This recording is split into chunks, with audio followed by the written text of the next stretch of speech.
오늘도 이 주시는 말씀이 여러분에게 큰 은혜가 되시기를 바랍니다.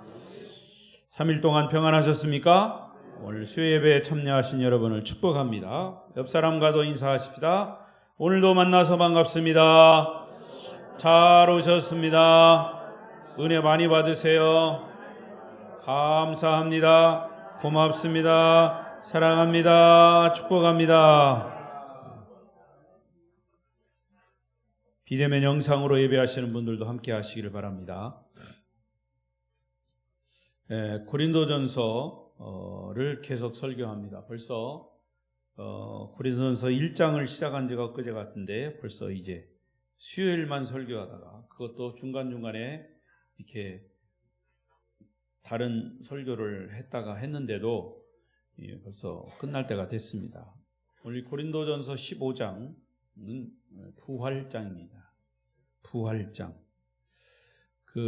이 15장에서 사도 바울은 예수님의 부활을 아주 상세히 다루면서 부활에 대한 것을 아주 확실하고 그리고 구체적으로 말씀하고 있습니다. 이 예수님의 부활은 여기 본문에 나오는 것처럼 예수님이 첫째 부활의 열매가 되셨다라고 했을 때는 그 예수를 믿는 사람들은 두 번째, 세 번째, 네 번째, 100번째, 10,000번째 계속 부활을 한다 하는 것을 말씀하는 겁니다.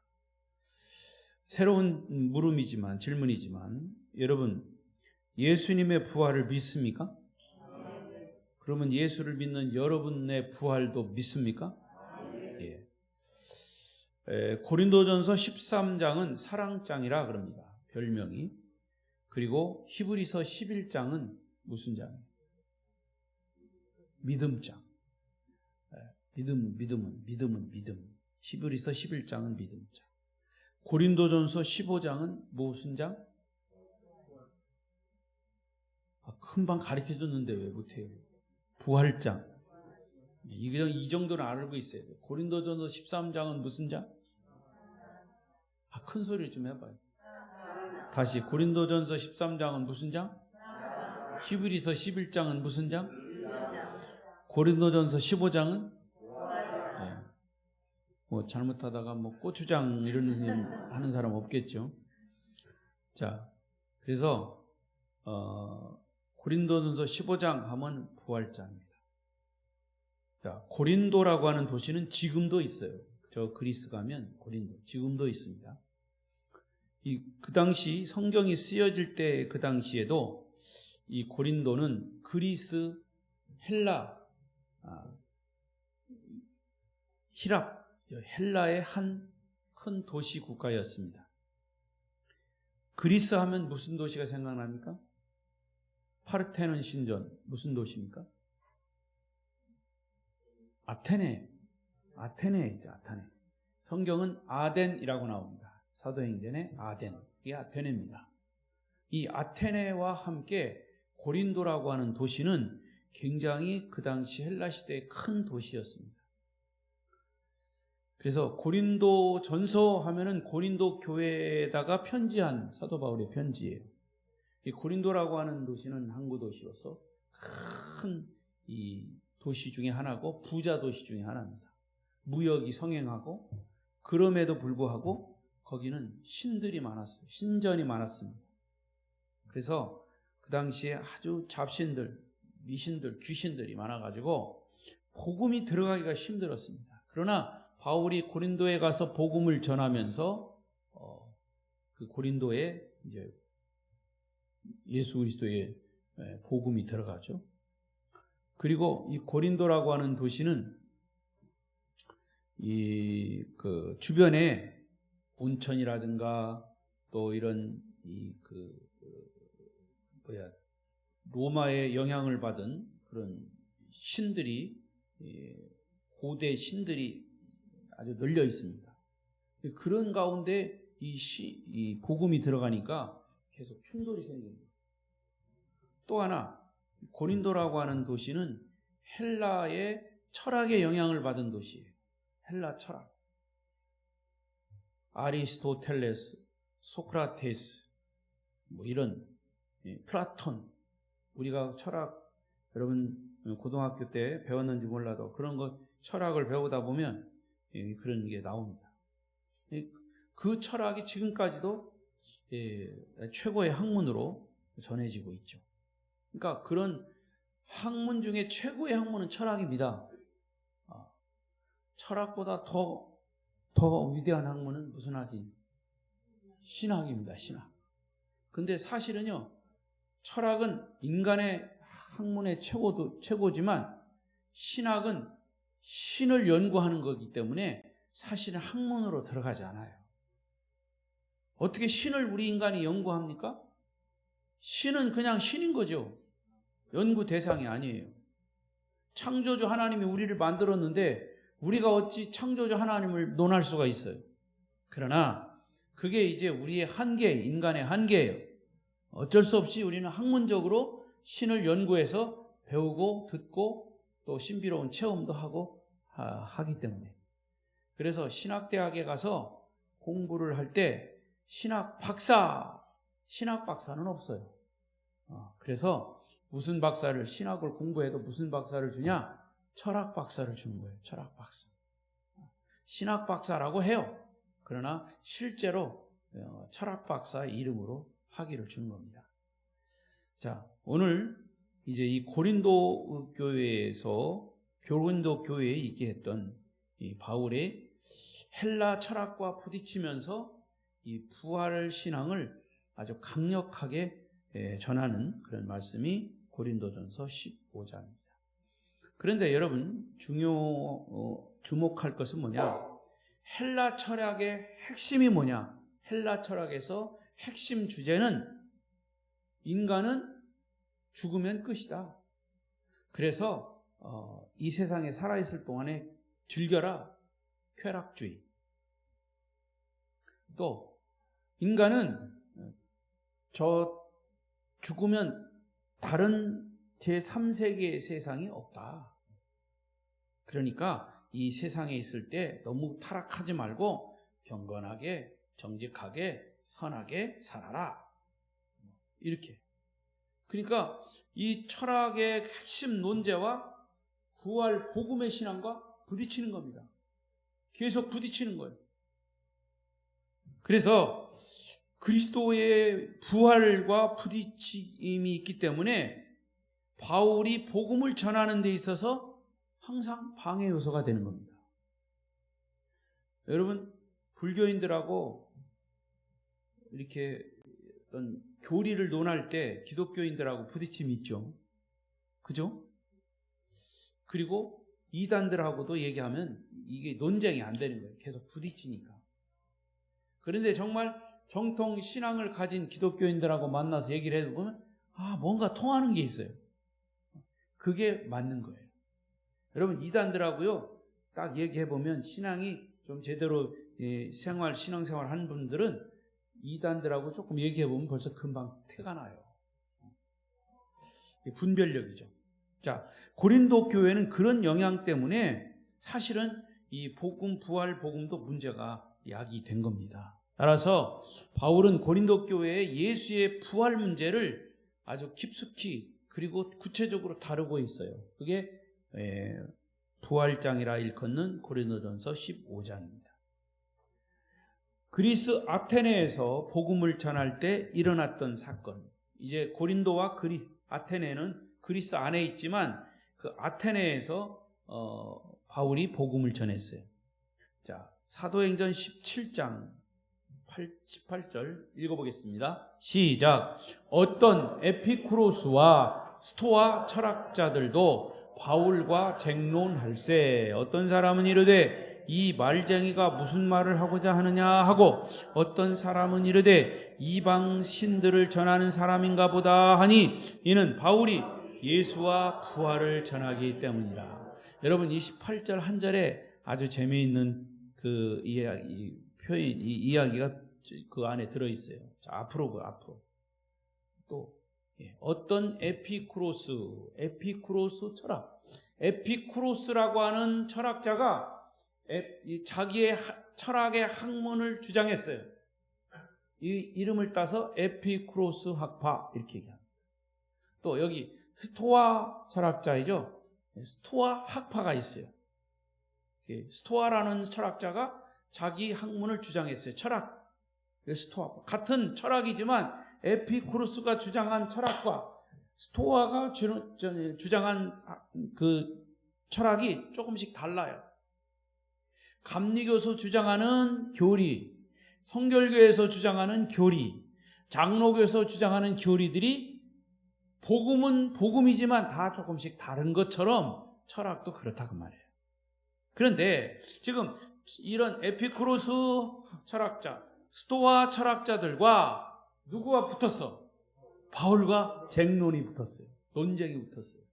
그런데 이 철학자들이 뭐라고 바울한테 얘기합니까? 이 말쟁이가 무슨 말을 하고자 하느냐?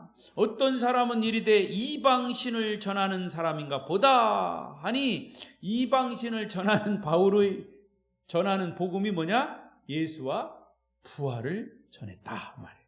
할렐루야. 여러분, 제가 이제 신학교 다닐 때도 철학 교수들이 와서 강의를 합니다. 근데 철학 교수들이 말 잘해요.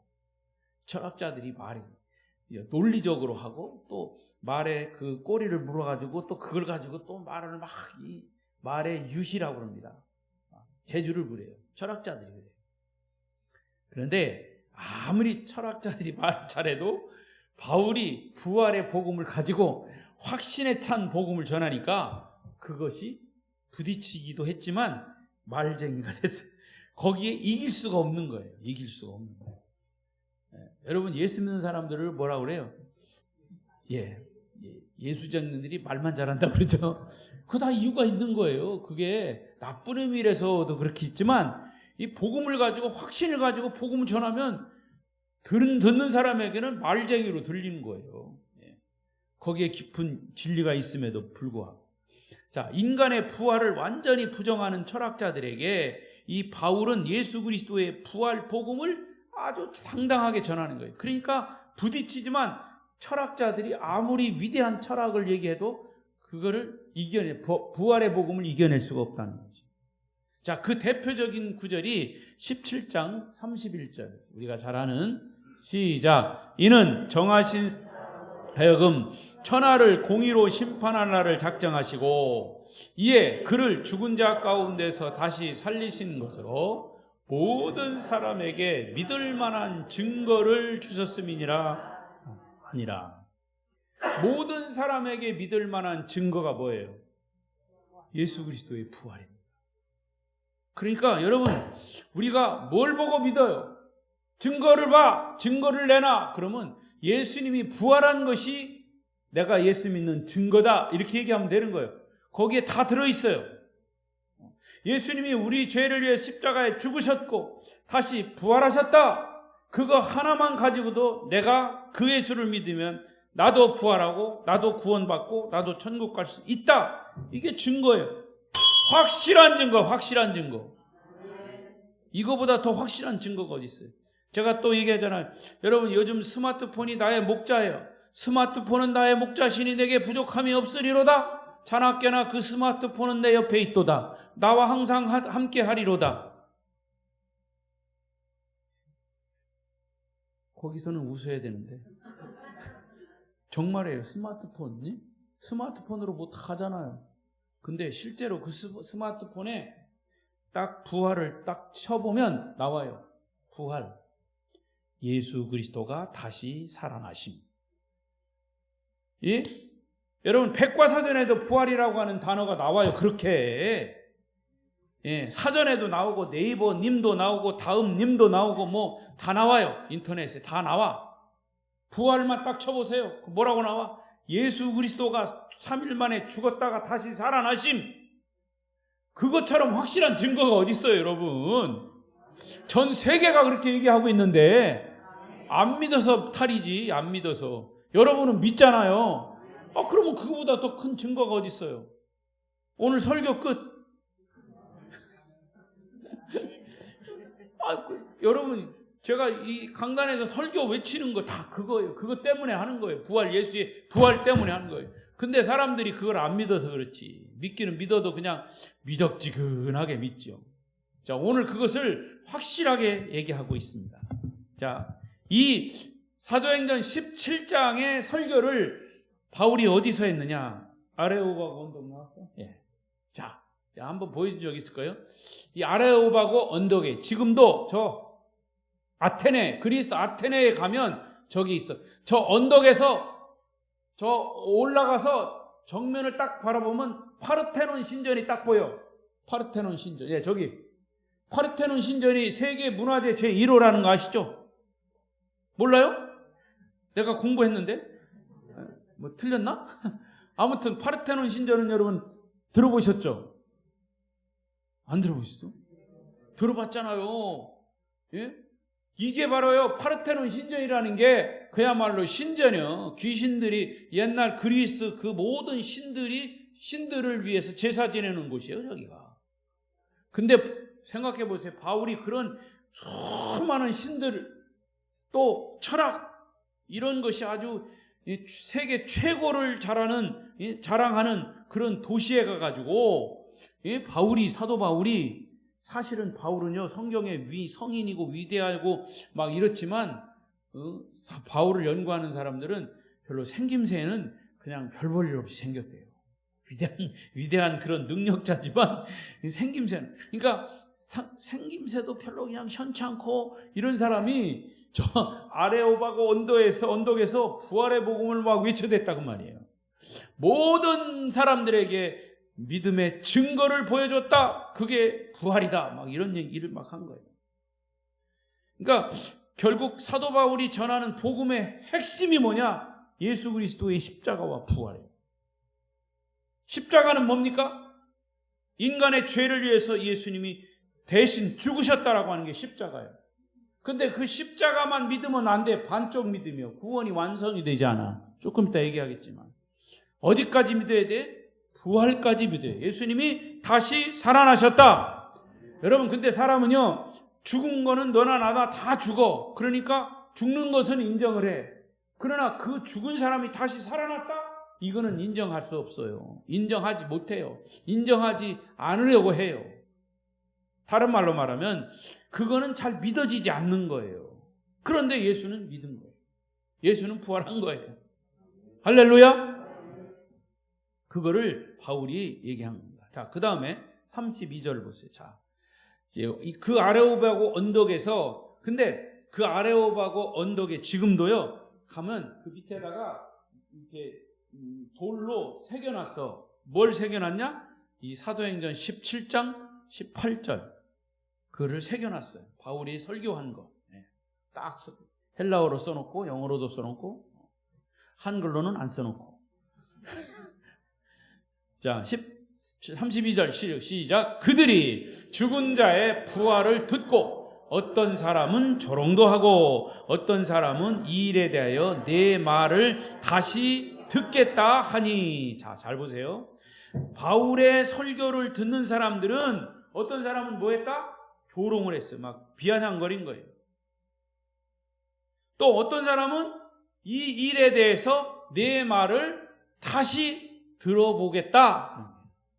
듣고 싶다. 그 말이에요.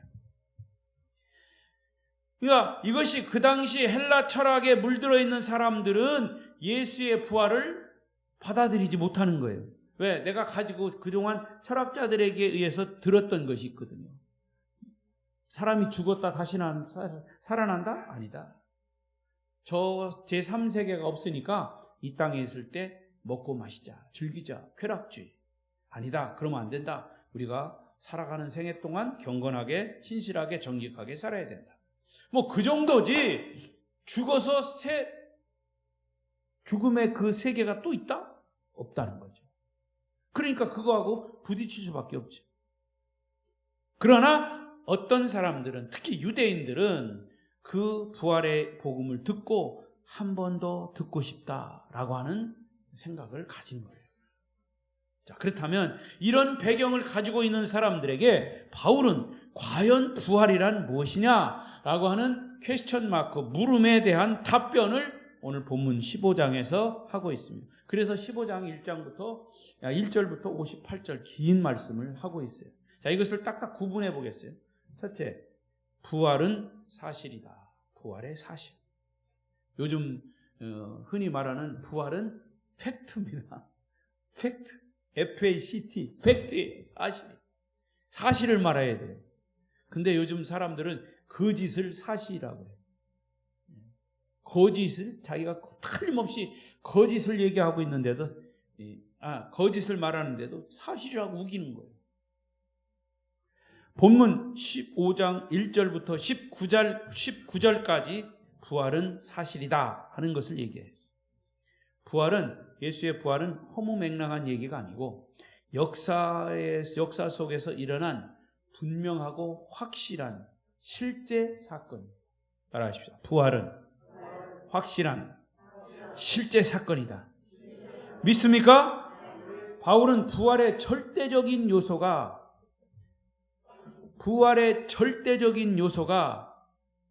부활이다. 부활의 절대적인 요소가 부활이다. 부활의 절대적인 요소가 아니라 복음의 절대적인 요소. 그래야 맞죠?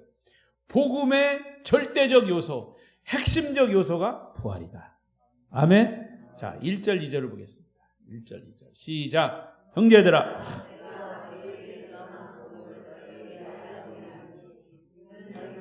받은 것이요 또 그 가운데 선 것이라 너희가 만일 내가 전한 그 말을 굳게 지키고 헛되이 믿지 아니하였으면 말미암아 구원을 받았으리라. 복음이란 뭡니까? 복음은 예수님이 우리를 위해 십자가에 죽으셨다는 것.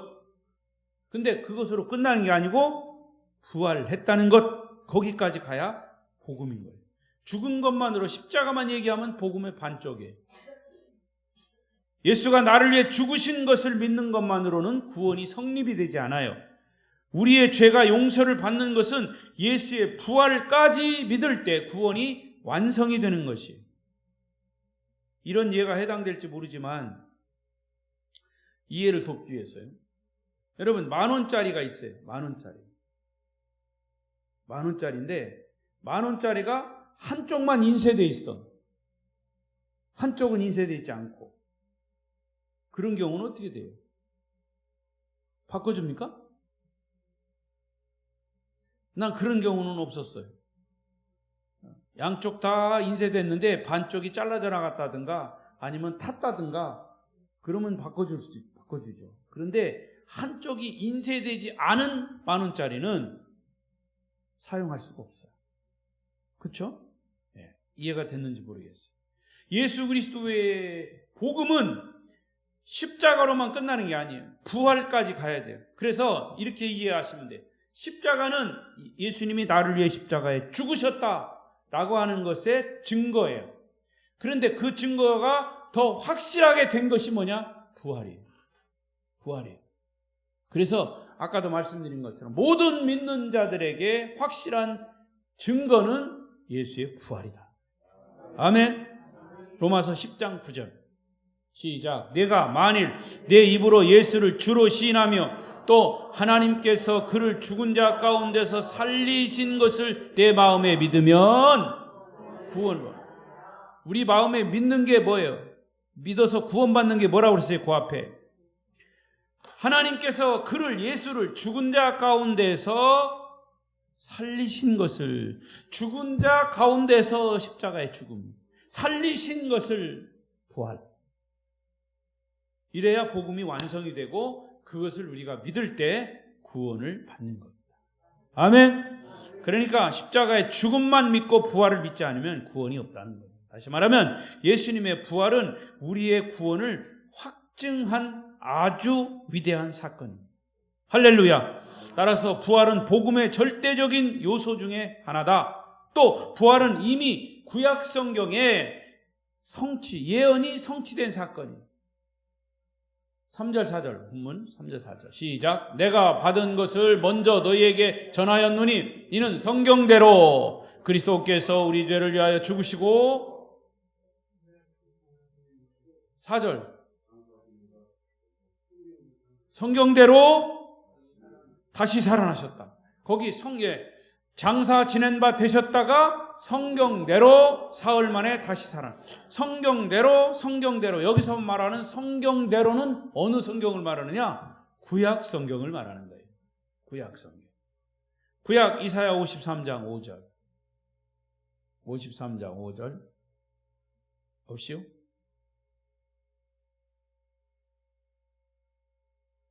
여러분들 외워요? 그가 십자가에 죽으심은, 그가 죽으심은 우리의 죄를 위함이요, 그가 징계를 받음으로 내가 평안을 누리고. 아무튼 야, 이건 뭐예요? 여러분, 이사야서 53장은 예수님의 죽으심과 부활을 아주 확실하게 증거하는, 그러니까 이사야는 어느 때 사람입니까? 예수님이 태어나시기 전 700년 전의 사람이에요. 700년 전에 예수가 십자가에 죽고 부활할 것을 예언한 선지자예요. 그것이 성경대로 이루어진 거예요, 부활은. 또 유대인들의 명절인 초실절에 첫 열매를 바치는데, 우리로 말하면 맥추절이죠. 초실절, 칠칠절이라고 하고, 이 첫 열매가 예수님의 부활을 미리 보여주는 사건이다. 23절이에요. 그럼 본문 23절, 15장 23절을 읽어보세요. 읽어보십시다. 23절 시작. 그러나 각각 자기 차례대로 되리니 먼저는 첫 열매인 그리스도요, 다음에는 그가 강림하실 때 그리스도에게 속한 자라. 그러니까 부활은, 예수님이 부활하신 것은 부활의 첫 열매다. 그래서 예수님이 부활하신 후에 그 부활의 사실을 누가 봤어요? 누가 봤어요? 예수님이 부활하신 후에 부활한 사실을 누가 봤어요? 먼저 여인들이 봤죠. 그 다음에 누가 봤어요? 제자들이 봤어요. 그 다음에 누가 봤어요? 500여 성도들이 봤어요. 이거는 그 사람들이 다 예수님의 부활을 본 증인들이에요. 그러므로 부활은 역사적 사실이다 하는 얘기죠. 그리고 오늘 14절 다시 보겠습니다. 14절, 15장 14절. 왜 잘 안 열려요? 내가 안 줬어요? 14절 읽어요. 시작. 우리가 전파하는 것이 헛것이요, 또 너희의 믿음도 헛것이니. 왜? 14절 앞에를 봐야지. 앞에를 빠졌어. 여기 있네. 그리스도께서 만일 다시 살아나지 못하셨으면 우리가 전파하는 것이 헛고이요, 너희의 믿음도 헛것이요. 여러분, 예수님이 부활하시지 않으셨다면 여기 있는 목사는 사기꾼이요, 예수 믿는 사람 다 가짜예요. 그잖아요. 이 말씀 한마디로 다 그게 증명이 되는 거예요. 예수님의 부활이 없다면 우리가 전파하는 것, 아무리 부활을 해도 부활이 없었는데 부활이 있다고 거짓말하는 거죠. 그리고 그 부활을 안 하셨는데도 부활을 믿으면 그 우리의 믿음도 헛것인가. 여기서 헛것이다라고 하는 표현은 쓰레기다 그런 뜻이에요. 쓰레기. 혹은 휴지다 그런 뜻이에요. 헛것, 쓰레기, 휴지. 만일 부활이 없으면 우리의 신앙은 뭐다? 쓰레기다. 휴지 조각에 불과하다. 아무런 힘이 없다는 겁니다. 여러분, 사람을 변화시키고 사람이 변화되는 것, 그리고 소망을 가질 수 있는 게 무엇 때문이냐? 부활 때문인 거예요. 부활은 확실한 사실이기 때문에. 제가 말씀드렸죠. 미신은 뭐예요? 미신. 진리가 아닌 것을 믿는 게 미신이요. 그러면 불신앙은 뭐예요? 진리인데 믿지 않는 게 불신앙이에요. 그럼 신앙은 뭐예요? 진리를 진리로 믿는 게 신앙이에요. 여러분, 그것만 딱 구분하면요, 여러분 신앙이 확실해집니다. 신앙, 불신앙, 미신. 그러니까 이 세상의 모든 사람들은 셋 중에 하나예요. 그럼 여러분 어디에 들어가는 겁니까? 진리를 진리로 믿는 신앙인들이죠. 근데 세상의 사람들 또 교회 안에서도 진리인데도 믿지 않는 불신앙자들이 많아요. 그리고 더 이거하고 상관없는 세상의 모든 사람들은 미신을 믿는 거예요. 나는 아무것도 아닙니다. 나는 뭐 종교 없습니다. 나는 나를 믿습니다. 그것도 미신이에요. 나는 뭐 어쩌고저쩌고 누구를 믿습니다. 그것도 미신이에요. 나는 손 없는 나를 믿습니다. 그것도 미신이에요. 그러니까 여러분 셋 중에 하나예요. 여러분은 진리이신 예수를 믿는 구원받은 하나님의 백성들 되시기를 축복합니다. 두 번째, 자 부활의 사실을 얘기했고요. 두 번째는 부활의 순서. 이것이 20절부터 28절까지. 부활의 순서가 어떻게 될까요? 22절입니다. 예, 부활 22절 안 나왔어요? 시작. 아니야 이거 아니야. 본문 22절인데 사도행전에 나왔어. 본문 22절 시작.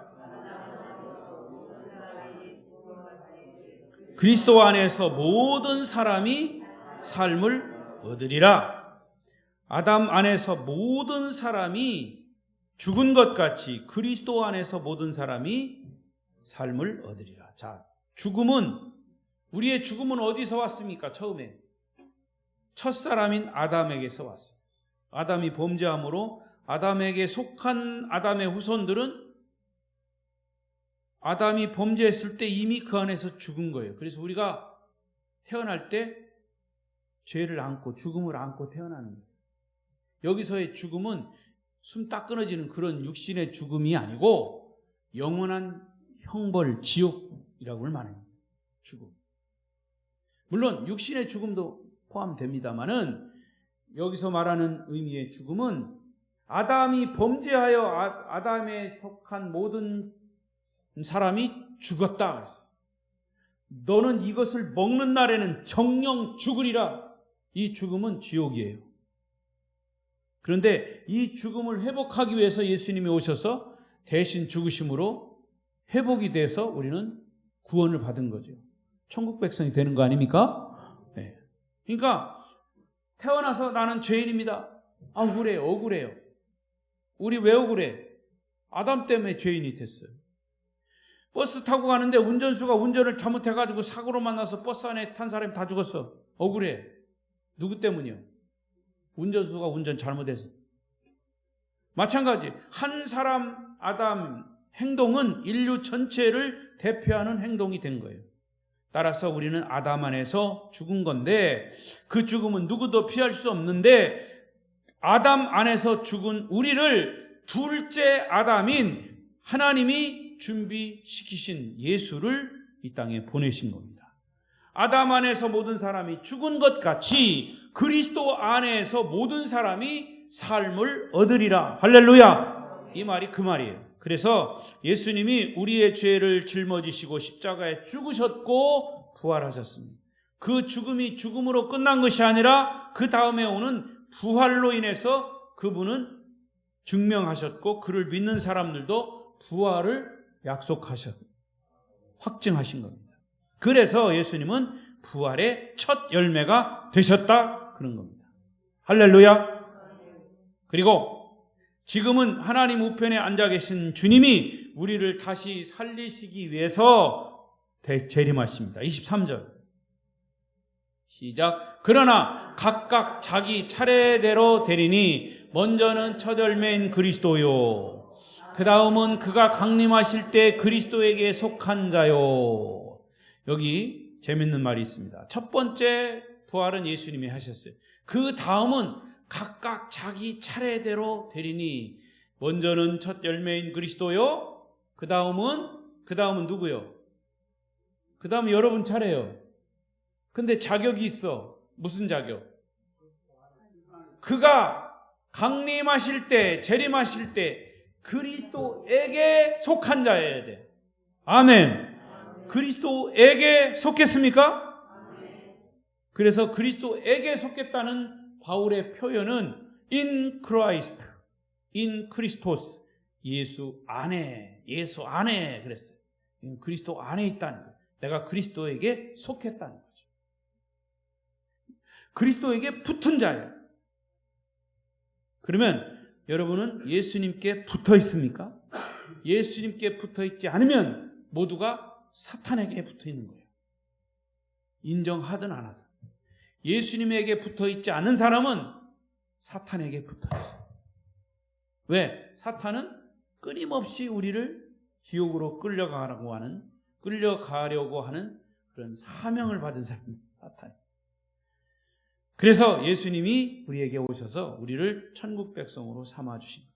여러분, 예수님에게 꼭 붙어 있으길 바랍니다. 지금 졸려도 예수님에게 꼭 붙어 있어요. 예수님 꼭 붙잡으세요. 아멘.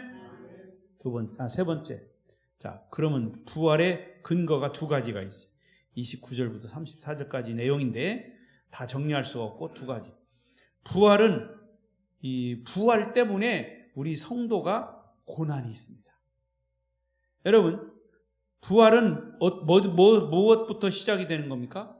십자가부터 시작이 되는 거죠. 십자가에 고난이 있어야 부활의 영광이 있는 겁니다.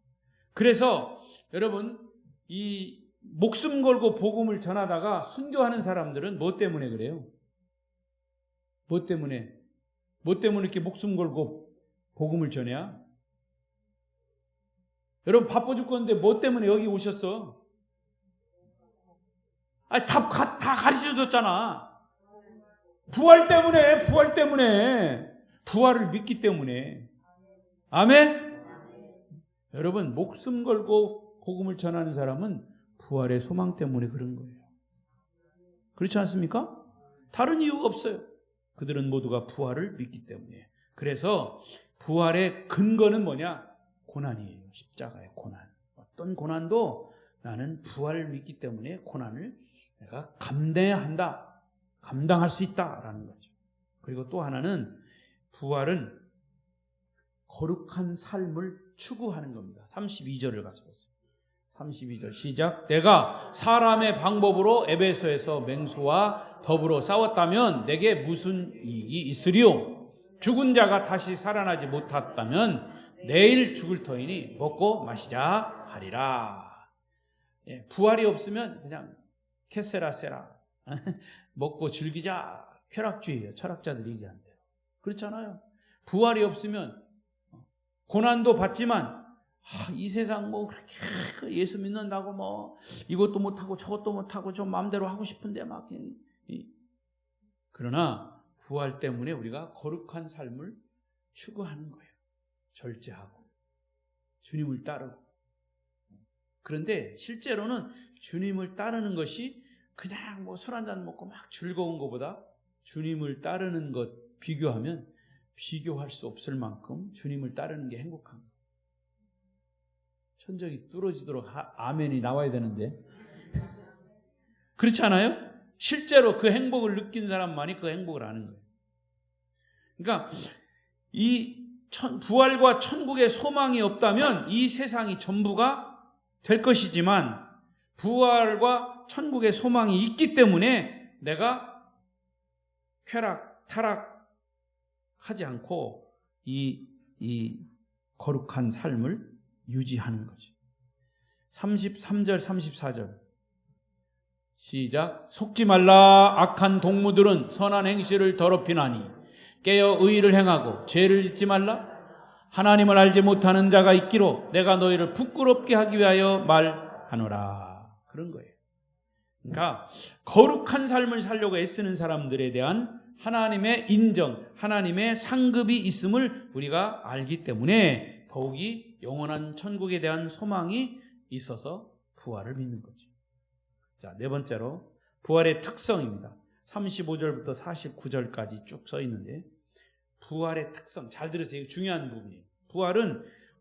부활의 몸은 어떤 특징이 있을까? 어떤 특성이 있을까? 어떤 몸으로 부활할까? 그 말이에요.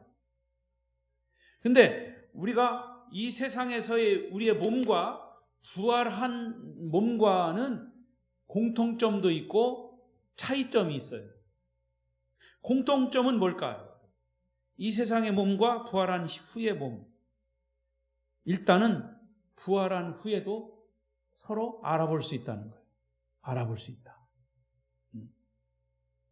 아이고, 아무개 집사님, 아무개 장로님, 교회에서도 열심히 조시더만 천국에 와서도 조시네? 알아볼 수가 있어. 일단 천국에 왔으니까 조는 거 괜찮을 거야, 아마. 예. 서로 알아볼 수 있다는 게 공통점이에요. 그러니까 부활하신 주님은 부활하셨을 때의 모습이 어땠어요? 너무 빛나고 너무 아름다운 모습이어서 진짜 처음에는 헷갈려서 알지 못했어요. 착각했어요. 그런데 알아봤죠. 그와 같이 우리도 천국에 가면 서로 잘 알아볼 수 있습니다. 근데 어떤 모습으로 알아볼까? 어떤 모습으로? 그냥 성경에는 그렇게 쫙 정확하게 나와 있지 않지만 아마도 우리가 이 세상에 있을 때의 가장 최상의 몸 컨디션이 언제일까요? 예? 제일 보기 좋은 몸 컨디션의 상태, 가장 건강하고, 그리고 80년 벗을 때는 40대 혹은 30대 가장 건강하고 씩씩하고 잘생기고 이런 모습으로 천국에서도 볼게요. 여러분, 그건 틀림없습니다. 이 세상에서 질병을 앓고 장애를 앓고 있던 사람이 천국에 가서 똑같은 모습으로 있어봐요. 그건 아닐 거 아니야. 최고의 젊었을 때 아름다운 모습일 때 모습일 것이다. 자, 그리고 차이점이 있다면 어떤 걸까요? 그 차이점. 그래서 바울은 이 차이점을 설명하기 위해서 36절부터 38절까지 이야기를 했는데 다 읽을 수가 없고요. 씨와 열매를 비유로 설명을 했어요. 생명이 있는 것이 공통점이지만 씨와 열매, 차이점은 뭐냐? 씨앗은 작은 알갱이에요. 눈에 잘 보이지도 않는 알갱이. 그러나 그것이 땅속으로 들어가면 썩어가지고 싹시나, 그래가지고 나중에는 이제 꽃이 피고 열매를 맺는데 그 열매, 작은 알갱이 하나가 열매를 맺어가지고 수백, 수만, 수천억의 열매가 맺어요. 그게 다른 거예요. 이것을 우리 몸과 부활한 몸, 지금 현재의 몸과 부활한 몸의 차이점을 그렇게 말한 거예요. 할렐루야. 자, 42절을 보십시다. 42절 보면 42절 시작. 죽은 자의 부활도 그와 같으니 썩을 것으로 심고 썩지 아니할 것으로 다시 살며. 할렐루야. 이 땅의 몸은 다 썩을 거예요. 썩을 거잖아. 근데 부활한 몸은 썩지 아니할 영화로운 몸.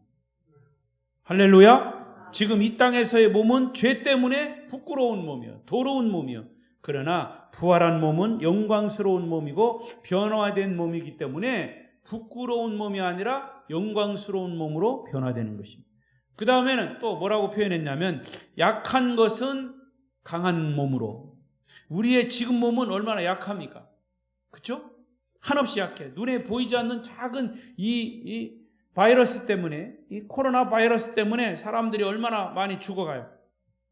약한 존재. 그 정도로 약합니다. 감기만 걸려도 그냥 막 몸살 앓고 막 약을 먹고 막 일어나지도 못해.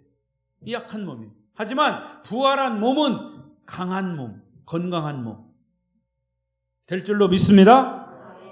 또 육의 몸으로 심고 신령한 몸이 된다고 그랬어요. 신령한 몸이 어떤 몸인지 저는 잘 몰라요. 그런데 신령한 몸이 어떤 몸일까? 우리가 생각하는 신령함은 옛날 사극에 나오는 막 수염이 막 하얗고 막 한 도포를 입고 막 이런 신령한 도사 이런 걸 생각하게 되지만 성경에 나오는 신령한 몸은 아마 이런 몸일 거예요, 여러분. 예수님이 부활하신 후에 어떤 모습으로 나타났어요? 제자들이 무서워서 문을 다 꽉 걸어 잠그고 그냥 무서워서 방 안에 들어와 앉았는데 그 잠긴 문을 따지도 않고 그냥 들어오셨어요. 샥 하니 들어왔어요. 그게 영화로운 몸이에요. 그게 영화로운 몸. 그러나 그 형체는 어떤 몸? 예수님을 알아볼 수 있는 몸이었죠.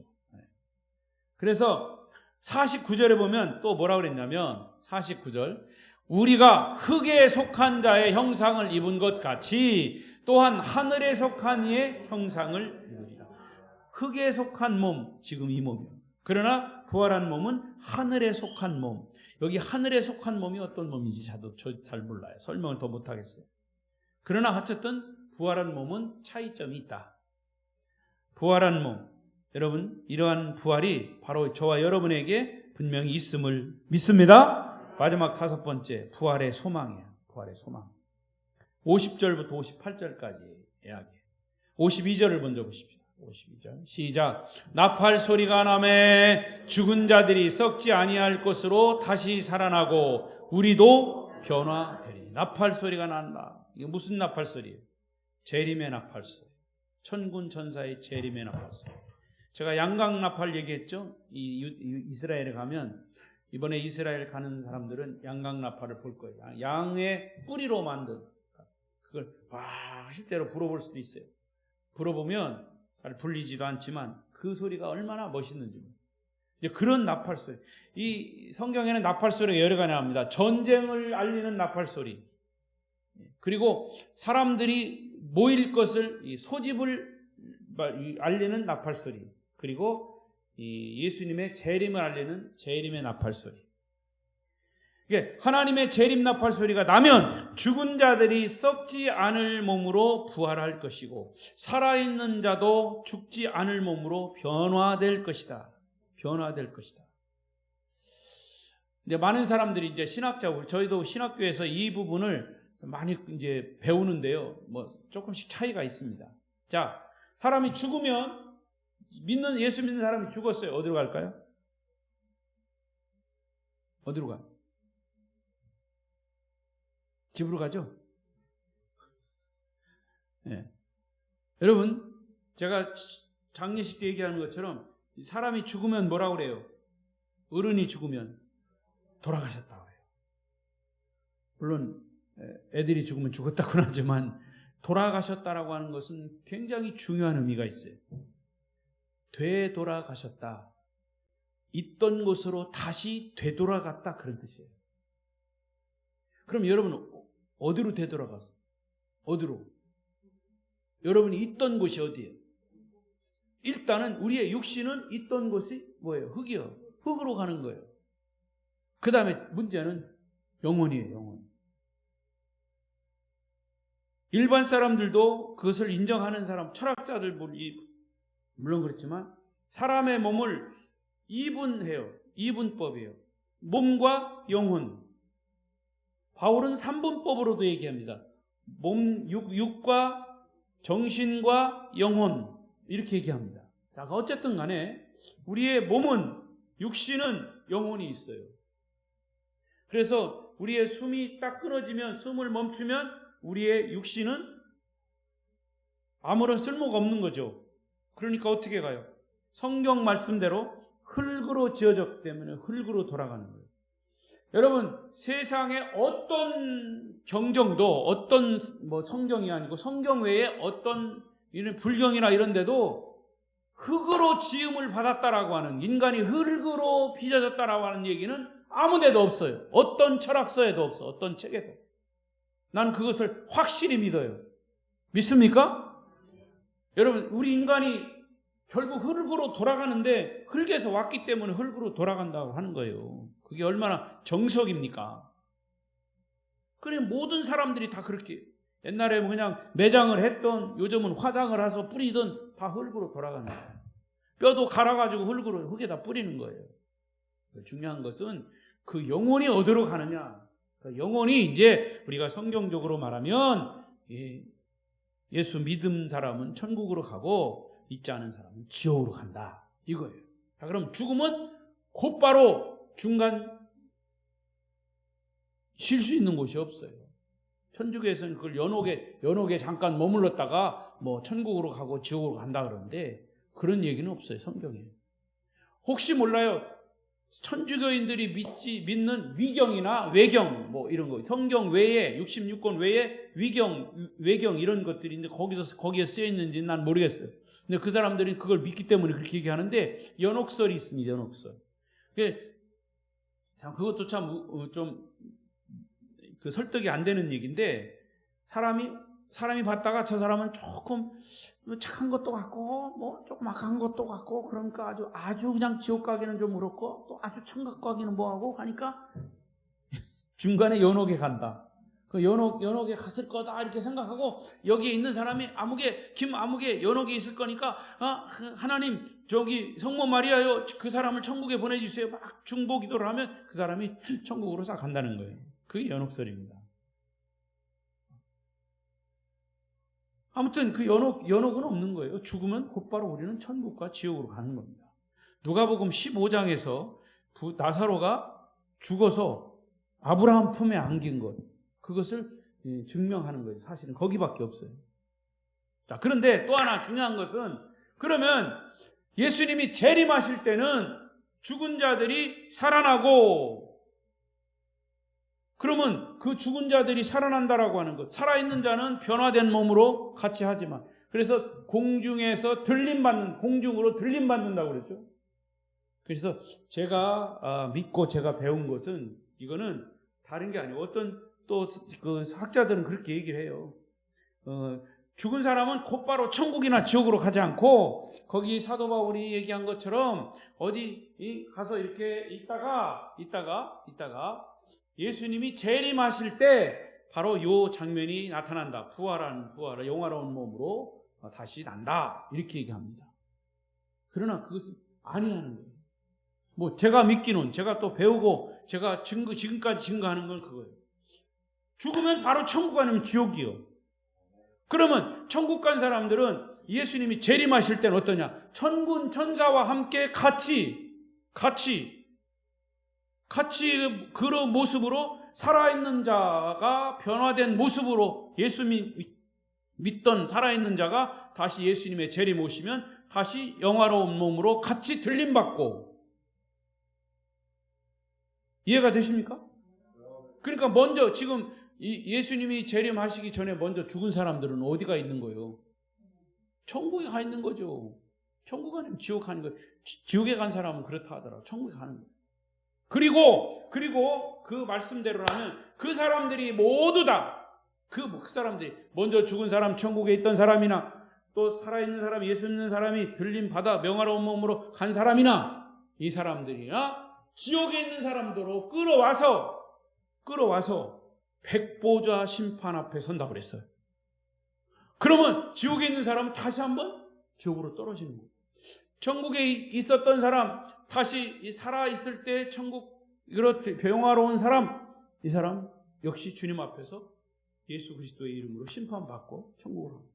그래서 그것이 이제 마지막 백보자 심판에서 판결이 나면 영원히 주님과 함께 사는 거예요.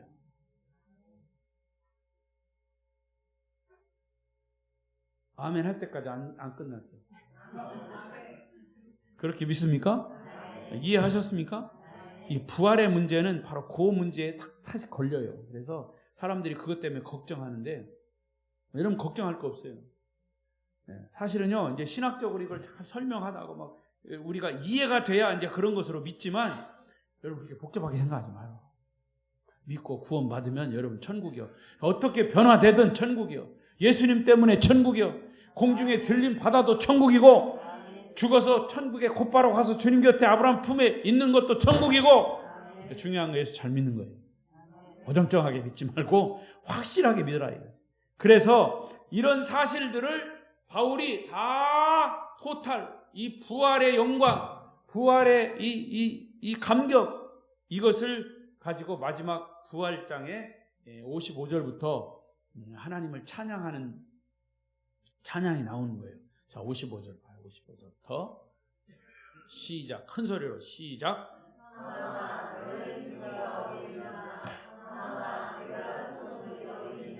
사망이 쏘는 것은 죄요, 죄의 권능은 율법이라. 우리 주 예수 그리스도로 말미암아 우리에게 승리를 주시는 하나님께 감사하노니. 거기까지. 자, 이게 이 사망에 대해, 사망아, 죽음아, 너의 승리가 어디 있느냐? 네가 승리했냐? 그 말이에요. 죽음아, 네가 승리했냐? 예수가 승리했지. 여러분들이 제일 무서운 게 뭐예요? 죽음이에요, 죽음. 근데 우리가 제일 무서워하는 죽음도 승리하신 부활 승리하신 예수로 말미암아 우리도 그 죽음의 권세를 물리치고 부활한단 말이죠. 할렐루야. 또 사망아 너의 쏘는 것이 어디냐? 너의 쏘는 것은 뭐라고 그랬어요? 죄다 그랬어요. 죄의 권능은 율법이다 그랬어요. 근데 죄의 권능인 율법도 다 예수님이 해결하신 거예요. 한 방에 해결하신 거예요. 부활로 해결하신 겁니다. 그래서 우리 주 예수 그리스도로 말미암아 우리에게 승리를 주시는 하나님께 감사하노라. 감사의 박수. 확신을 가지고 치는지는 몰라도 내가 치라고 그러니까 치는 건지 믿음을 가지고 치는 거죠. 그래서 죽음아 네가 아무리 무섭고 두려워도 나는 무섭고 두렵지 않다. 나는 예수 그리스도로 말미암아 너 죽음을 이기고 나는 부활한다. 나는 죽음의 권세를 이기고 승리했다. 죽음의 권세를 이기고 승리케 하신 하나님을 찬양합니다. 이게 바로 55절 57절까지의 말씀입니다. 저와 여러분들은 죽음을 이긴 영원한 승리자로 부활의 찬송을 크게 외치게 될 것을 확신합니다. 이것이 저와 여러분의 부활 소망입니다. 천국 소망입니다. 그러나 부활은 미래의 소망만 주는 게 아니라 현재의 소망도 있어요. 그것을 마지막 58절에 사도 바울은 이렇게 얘기합니다. 시작. 그러므로 내 사랑하는 형제들아 견실하며 흔들리지 말고 항상 주의 일에 더욱 힘쓰는 자들이 되라. 이는 너희의 수고가 주 안에서 헛되지 않은 줄을 알미라. 할렐루야. 이 말씀이 얼마나 우리에게 격려가 되는지 몰라요. 여러분도 큰 은혜가 축복이 되는 말씀이 되시기를 바랍니다. 사랑하는 형제 자매들아 견실하며 흔들리지 말라. 어떠한 고난이 있어도 흔들리지 말라. 그리고 주님의 일에 더욱 힘쓰는 자들이 되라. 여러분 주님의 일에 힘쓰는 게 뭡니까? 주를 위해서 열심히 봉사하는 것도 봉사하는 거지만 주를 위해서 가장 최고의 힘쓰는 게 뭐예요? 예배예요. 예배를 열심히 주의 영광을 위해서 드리면 그게 주의 일에 힘쓰는 것이에요. 이것이 결코 너희의 그 수고가 주 안에서 헛되지 않다. 하나님이 인정하신다 그 말입니다. 따라서 우리는 부활의 소망을 확신하기 때문에 지금 이 땅에서의 주님을 위해 헌신하고 희생하고 봉사하고 수고하는 작은 것 하나도 헛되지 않고 영광스러운 상급으로 나타날 줄로 믿습니다.